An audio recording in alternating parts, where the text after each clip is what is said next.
کیونکہ نگران کے پاس وہ اختیار نہیں وہ ایگریمنٹ کرنے کا کسی دوسرے ملک کے ساتھ کوئی تجارت کے حوالے سے، معیشت کے حوالے سے، تو لہٰذا اس کے پاس اختیار نہیں. اب ملک تو چلانا ہے نا، ایک بندہ تو الیکٹڈ لے کے آنا ہے نا، سو کالڈ الیکٹڈ لے کے آنا ہے جس کے پاس بظاہر اختیارات ہوں تاکہ وہ ایگریمنٹ کر سکے. بائی لیٹرل آپ کے تعلقات، بائی لیٹرل جو آپ کے ایگریمنٹس ہوتے ہیں وہ ہو سکے. اب انہوں نے کوشش کیا کی، انہوں نے کہا کہ کوشش کرتے ہیں کہ ترمیم کی جائے آرٹیکل 230 میں، اور عبوری حکومت کے یہ جو اختیارات ہوتے ہیں اس میں امینڈمنٹ کر کے بے پناہ اختیارات دے دیے جائیں عبوری حکومت کو.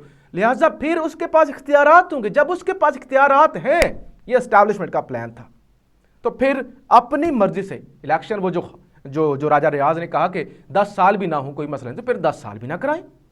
ان کو کون سا کسی نے پوچھا کہ تمہاری مدت پوری ہو گئی ہے، یا محسن نقوی سے کس نے پوچھا ہے کہ تمہاری مدت پوری ہو گئی، تم 90 دن کے لیے آئے تھے اور تم نے کیا تماشا لگایا ہوا ہے. لیکن اب اس میں بہت ساری جماعتیں نہیں مانی. نون لیگ نے بڑی کوشش کی اسٹیبلشمنٹ کو راضی رکھنے کی، بڑی کوشش کی کہ با اختیار آتا ہے تو ان کو یہ بھی تھا نا کہ عمران خان کو بھی کچل سکے گا، ورنہ تو سٹپنی ہی ہوتی ہیں نا، سٹپنی ہوتی ہے نگران حکومت کا، سٹپنی سے زیادہ کوئی کام نہیں ہوتا. تو لہٰذا لیکن پیپلز پارٹی نے مخالفت کی. ابھی صبح تک ہی ایک دوست نے مجھے بتایا کہ یہ جو اختیارات والا معاملہ ہے نا، ان معاملات پر نون لیگ اکیلی ہے، تنہا ہے، بالکل اکیلی ہے، آئسولیٹ ہے. کوئی بھی نون لیگ کے ساتھ اس معاملے پر نہیں کھڑا ہوا. اب 2 ڈفرنٹ طرح کی نیوز آ رہی ہیں. ایک تو خبر ہے جناب سما نیوز کی، سما کے مطابق جو ہے وہ بالکل اختیارات نہیں ہوں گے، جیسے پہلے نظام چل رہا تھا عبوری حکومت کا ویسا ہی نظام عبوری حکومت کے پاس ہوگا. اور جیو نیوز کی خبر جو میرے پاس ہے، جو جیو دعویٰ کر رہا ہے، اس کے مطابق اختیارات ہوں گے، لمیٹڈ اختیارات ہوں گے. وہ جو ایک ہے نا کہ بے شمار بے پناہ اختیارات، وہ نہیں ہوں گے. جو پرانے ایگریمنٹس ہیں ان پر وہ کام کر سکیں گے، چل سکیں گے. نیا ایگریمنٹ کرنے کا اختیار نہیں ہوگا. یعنی وہ کسی ملک کے ساتھ بائی لیٹرل، کسی بھی ملک کے ساتھ، کوئی 2 افریقی، 7 افریقی، کوئی بھی اس طرح سے وہ ایگریمنٹ، نئے جو ایگریمنٹ ہے نا وہ کرنے کا اختیارات نہیں ہوں گے. یعنی کچھ اختیارات دیے جائیں گے، کچھ بڑھائے جائیں گے اختیارات. بالکل وہ جیسے پہلا سسٹم ہے ویسے نہیں ہوگا، لیکن جو ایک لامحدود بے انتہا اختیارات، وہ جو منصوبہ تھا نا، وہ اختیارات نہیں دیے جائیں گے. تو یہ پی ڈی ایم کی جانب سے مزاحمت کی گئی ہے. نون لیگ اکیلی کھڑی تھی اور پھر نون لیگ کو بھی بیک سٹیپ آنا پڑا ہے. تو یہ نون لیگ کے لیے اور اسٹیبلشمنٹ کے لیے ایک جھٹکا ہے، اور یہ جھٹکا خود پی ڈی ایم کی جانب سے اسٹیبلشمنٹ کو دیا گیا ہے. تو لہٰذا خان کا کام آپ سمجھ سکتے ہیں اب آسان ہی آسان ہے.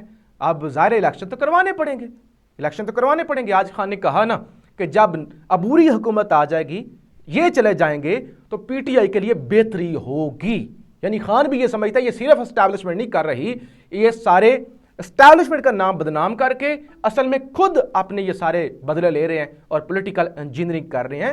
پولیٹیکل انجینئرنگ اسٹیبلشمنٹ کی اتنی بڑی مجبوری نہیں ہے جتنی نون لیگ اور پیپلز پارٹی کی اپنی مجبوری ہے.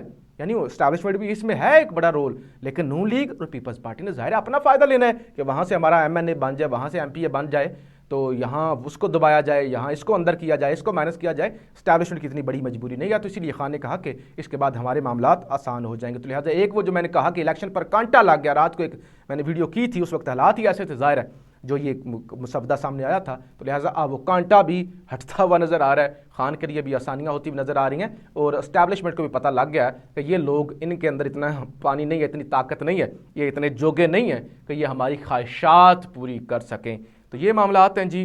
امید ہے بہتری ہوگی. چودھری پرویز الہی کو آج عدالت میں پیش نہیں کیا گیا، اور اسپیشل سینٹرل عدالت لاہور چودھری پرویز الہی کے خلاف منی لانڈرنگ کے مقدمے کی سماعت پولیس نے پرویز الہی کو عدالت کے روبرو پیش نہیں کیا. تو عدالت نے آئی جی پنجاب اور آئی جی جیل خانہ جات کی جو تنخواہ ہے ان کو بند کرنے کی بھی کہا ہے کہ ان کی تنخواہ بند کی جائے. انہوں نے عدالت کا حکم نہیں مانا. تو یہ جناب ساری صورتحال ہے. پاکستان زندہ باد.